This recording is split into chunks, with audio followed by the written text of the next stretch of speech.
खुदा के सजदे में झुक जाओ, फिर दुनिया झुकानी नहीं पड़ती। बहुत समय पहले की बात है। एक राजा था।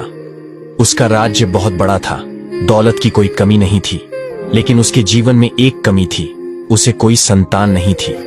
राजा और रानी ने कई सालों तक दवा, पूजा और मन्नतें मांगी, लेकिन कोई असर नहीं हुआ। एक दिन किसी ने राजा को एक सलाह दी, अगर आप अपने राज्य में किसी छोटे बच्चे की बलि देंगे तो आपके यहाँ बेटा पैदा हो सकता है। राजा ने तुरंत ऐलान करवा दिया, जो भी परिवार अपने घर से एक बच्चा बलि के लिए देगा, उसे बहुत सारा धन और इनाम दिया जाएगा। एक गरीब परिवार ने यह सुना। उनके घर में एक छोटा बच्चा था जिसे वे बोझ मानते थे। उन्होंने सोचा, हमें पैसे मिलेंगे और ये बच्चा हमारे किसी काम का भी नहीं है, दे देते हैं इसे। उन्होंने अपने बेटे को राजा को सौंप दिया। राजमहल में बलि की पूरी तैयारी कर दी गई। राजा ने बच्चे से पूछा, तुम्हारी कोई आखिरी इच्छा है? बच्चा बोला, मुझे थोड़ी सी मिट्टी ला दीजिए।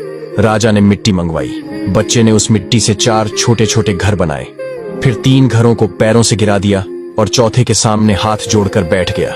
राजा को यह देखकर बहुत हैरानी हुई। उसने पूछा, ये तुमने क्या किया? बच्चा बोला, पहला घर मेरे माता पिता का था, जिन्होंने मुझे पैसों के लिए बेच दिया, इसलिए उसे गिरा दिया।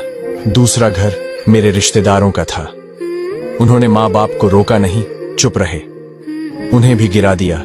तीसरा घर आपका था। आप राजा होकर लोगों की रक्षा करने के लिए बैठे हैं, लेकिन आप ही मेरी बलि देने को तैयार हो गए, इसलिए आपका भी घर गिरा दिया।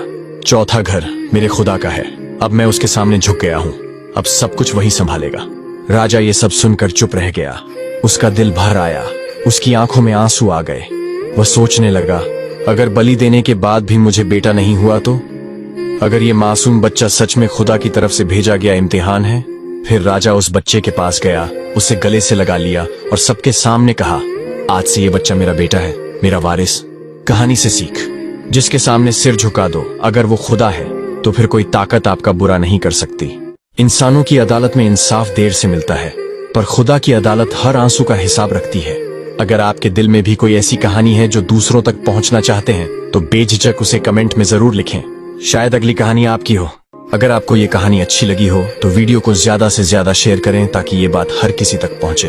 और हाँ, ऐसे ही और कहानियों के लिए हमारे फेसबुक पेज आइडल्स कॉमेडी को फॉलो करना न भूलें। क्या बात है।